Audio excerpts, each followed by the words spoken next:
Welcome to the Industry Show. I'm your host, Nitin Bajaj, and joining me today is Rajini Kodialam. Rajni, welcome on the show. Thank you so much, Nitin. Happy to be here.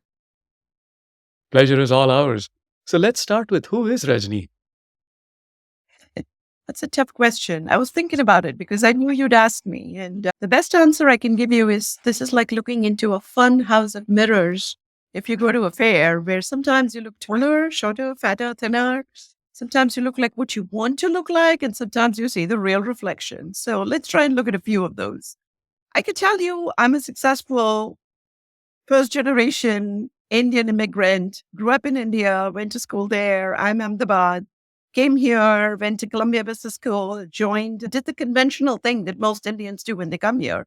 Go to school, joined a consulting firm, McKinsey in my case, then went and joined corporate America, American Express. And that's where the conventional behavior starts for me.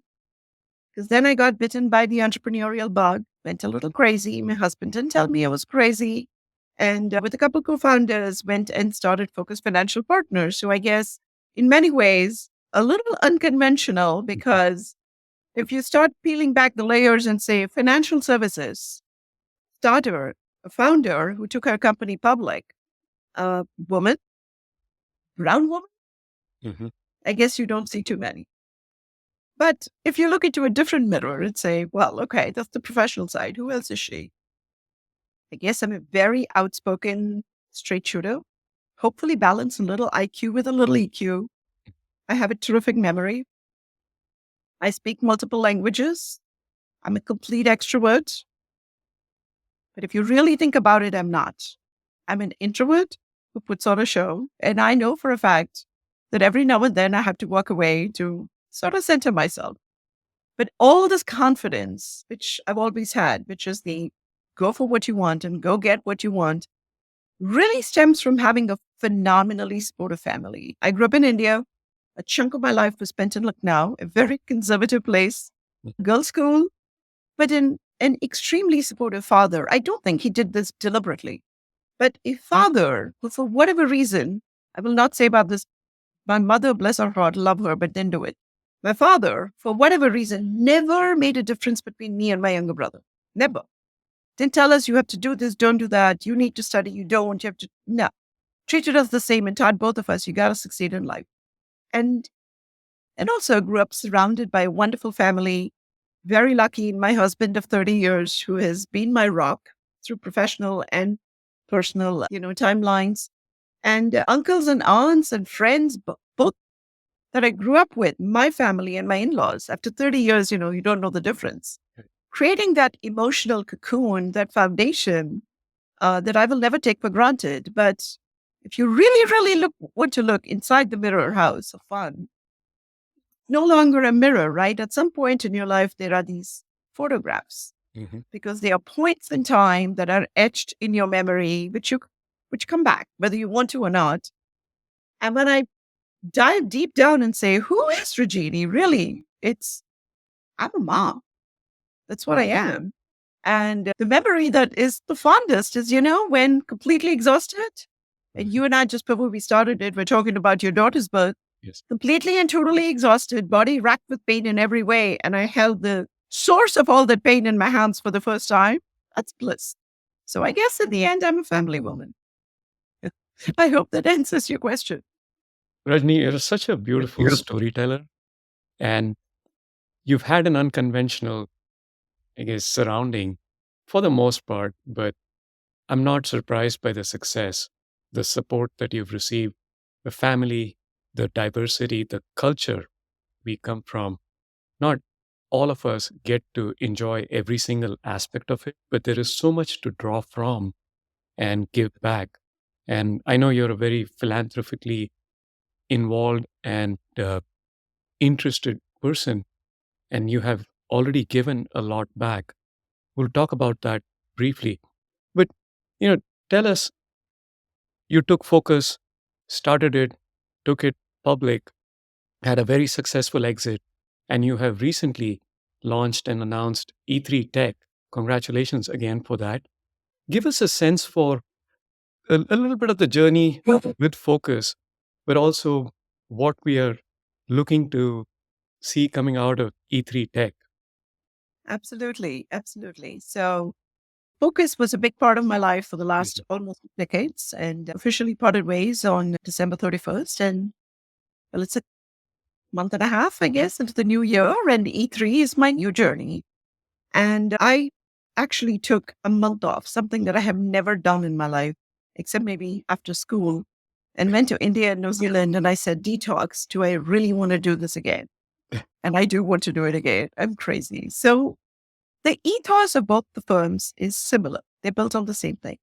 So they both built on a focus. Focus was built on three strong beliefs. Belief one, that small business America is phenomenally strong, especially the independent wealth management market, not the Merrill Lynch's, Morgans, and the Goldman Sachs, but I'm not affiliated with anybody. I just do right by you. I'm your fiduciary Mhm. advisor.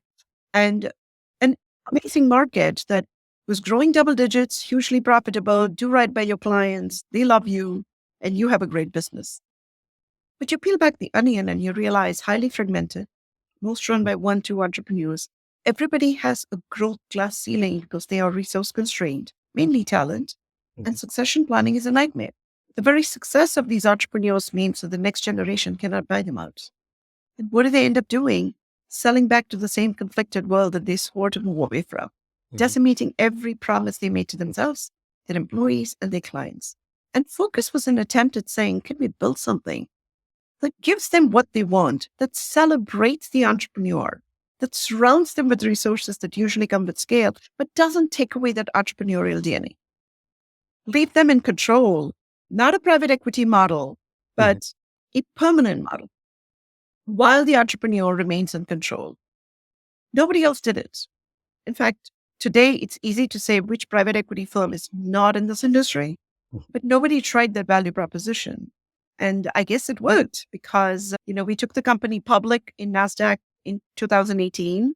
And for multiple reasons, decided that being private was properly a smarter thing and did that last year. But as of March last year, almost 6,000 employees across 300 locations, 90 subsidiary firms, little over 2 billion in revenue. So what is E3? E3 takes that philosophy and applies it to different verticals. And let me tell you what E3 stands for, because I think that name means something. It is the first E stands for entrepreneurial DNA. For me, that is the lifeline of small business America, small business anywhere, and always celebrated it, will always celebrate it. Two, it stands for empowering them with technology. And that's what I'm trying to do because I completely believe that technology is going to be a game changer. 20 years ago, in American Express before Focus, I was one of those few people who said the internet is going to be a game changer. And I sort of dived into it. I ran interactive services for US card and travel for Amex. To me, there's another sort of that little or big plus coming. And I think this is not just, operational efficiencies. I think this is going to improve consumer value proposition, ESAT, all over. Mhm. And these people don't always have access to it. So empowering entrepreneurs with technology and at the same time, building this within talented ecosystems. That's Mhm. the third E. I do believe in people working together to make it happen and trying this in two specific verticals. One is healthcare, Yeah. which I think is a big need. America is aging, the world is aging, and we're living longer. And God bless, we're going to get sick. Mhm. Healthcare and home health and hospice, to be very specific. And the other one is other professional services. So if I want to give you the numbers that are the equivalent of what I gave you in focus, I can give you a dream Mhm. and a total headcount of two. But first off, congratulations on focus. It's no small feat. The numbers you Thanks. just shared, 2 billion, 6,000 team, 300 locations, mind blowing numbers. And to do that in, 10 years is a long time, but is really a short time, right? We talk about overnight success that takes 10 years, and you more than succeeded at that. And with E3 Tech, I don't believe it's going to take as long because you've been there, done that. You know exactly where the opportunity is. And yes, you're starting with two, but you're also an exponential person. So I'm sure in a few months here, the numbers would be much, much larger. But You're what good it for takes my is ego. You're good for my ego. no, but it does take a dream. It does take someone to have that passion. And the industries and the domains you have picked, there is a pain that needs a painkiller. And that's what you're offering. So I'm not, I'm very confident that, the numbers will be much, much larger. And we will have to bring you back to talk more about E3Tech here. Edmund Hillary, this is a quote I love.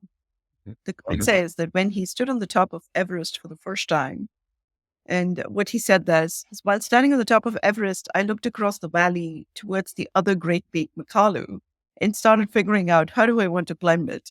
But a lot of entrepreneurs say that it's the curse of entrepreneurship, and it's the greatest joy. But guess what? He didn't do it immediately. It did take his first attempt, but then he went back and he climbed Makalu many, many times. Mhm. So there you go. So you said it yourself. We know you're going to conquer it. So it's not an if, it's a when. And we'll be keeping close tabs on that. Now, as you set on this journey, I'd love for you to share in the little bit of thinking and time you've taken on this, what's the one big challenge that you're looking at? To me, it always comes back to finding the right people. Mhm. Always people for me, because if you have the right people, you can get the money, you can get the processes, the material, the technology, and laying the foundation of the firm is important. Sometimes we jump into things, we latch onto things. It's exciting. You could be lucky. It could be the right one, but I've always believed in the right foundation. So, we concrete, strong, everybody gets it. And we all put down these concrete pavers and patios, and the freeze comes, and then it sort of the sun comes out and summer comes and you start seeing tiny little cracks. Then they say, you know what? Just put a rebar in it. It creates a tensile string. And suddenly the concrete is reinforced concrete and you can build a skyscraper. I want the reinforced concrete. I'm looking for my rebars, both in the financial partners, the entrepreneurial partners. So laying the foundation now, and the only rebars are people. So I'm trying to find the right people, because if I find the right partners in this, then I am going to be successful and they are going to be successful. So I think I could say this irrespective of what you're doing. The most difficult thing is to find the right people to work with, to bounce your ideas off, to give you string. I would love, well, first off, I love the visuals. I love the visual storytelling, how you put this across. I'm a big fan. And I believe there is going to be a long line of people that would want to associate with you, work with you, and have your leadership. So I think your challenge is going to be, who do I select? It's not so. Now, in terms of, I like to say on the flip side of challenges come opportunities. And obviously, you're already looking at two very big ones. But what's exciting you the most about that opportunity? The home healthcare and hospice is phenomenal. I mean, I have never seen an industry where demand outstrips supply in such an amazing fashion. And I'm very, very much a glass half full, not a glass half empty person. It's personality. And when I look at the gaps in the industry, when I look at the fact that the world is aging, but the world is living longer, and the world is going to get a little sick and going, nobody after COVID wants to go to a place. They want to age at home. They want to do it with dignity. And someday it's going to be you and me, because that's the only inevitability in life. And there's a talent shortage and there's a tech shortage, and it is a business. I'm not going to make any qualms about the fact that it's a for-profit venture for me. But at the same time, there's a part of me that is totally, totally enamored by the fact that this is this is something that the world needs. It totally needs. Not doesn't just need it. It needs it done right. And there is a part of me that is excited because, I grew up in India. I live in this country. You can say I'm a global citizen or you can say I'm homeless, right? I mean, most of us are sort of living in this Trishanku world when we are immigrants. But to me, I see an insane opportunity to bridge my two backgrounds because I think there could be an insourcing of the talent from India. And I think there could be an outsourcing of the tech capabilities to India. So there are so many aspects of this that's just exciting for me. It makes me want to get up in the morning and talk to people about it. Well, you got me all excited about it. Not about getting old, but the opportunity that lies around it. Yes, it's a huge market. And I like to say the healthcare system in this country is a little more than messed up. And when things that big a scale are messed up, there is a need for entrepreneurs and smart people like yourself to come in and start fixing those things. And there is nothing wrong in doing well while doing good. And Okay. that's really kind of getting you close to ikigai, right? You're good at it and it serves your purpose and you make money in the process. Right. That's a beautiful word, but it sums it up. It Yeah. sums it up very much. Rajni, Yeah. we've we've talked about the future and what's to come. I would love to take a look maybe in a little bit of that funhouse mirror and talk about two moments. One where things Sure. did not work out as you had planned, as you had expected. It became a failure and a lesson. And Mhm. another one that blew your own expectations, exceeded your imagination. Would love for you to share those moments with us. Okay. Let me tell you the one that I'm most proud of, and then we'll go back and tell you about the failure that built some Sure. confidence. So I talked to you about Focus. Over the course of Focus, we collectively did 300 deals, 300 M&A transactions. Wow. Not as a banker, not for somebody else, for us. That's a lot. Yeah. Of that, about 90 of them were what you call platform deals, and the rest were tuck-ins. That's not the metric I'm proud of.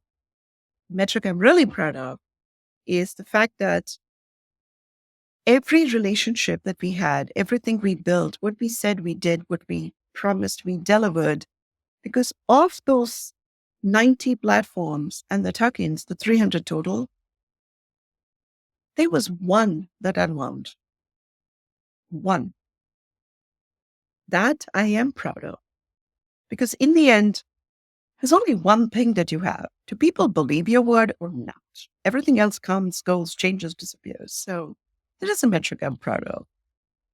Going back to challenges, I'll give you two stories which gave me one lesson. First, we're going to go back a very long time ago when I was 9 years old. I grew up in Bangalore. First 9 years of my life, happy little kid, never knew a word of Hindi. Suddenly, my father, with Hindustan Aeronautics, decides, I'm going to go to Lucknow, pack up the bags, takes us, and drops this completely social girl into a place where everybody's speaking Hindi and she doesn't understand a word. And man, was I lost. Was I so lost? I was miserable in my life. A chunk of your audience is probably Indian. So अब मैं हिंदी बोलूंगी तो लोगों को हैरानी होती है कि मैं मद्रासी हूँ ना तमिल ना Peshwe. But there was a time in my life when I was lost and I got over it. I mean, obviously I got over it. You heard me speak Hindi, Yeah. but I promised myself as a 9-year-old child, how could they do this to me? And I'm never going to put myself in this situation. Guess what? I did.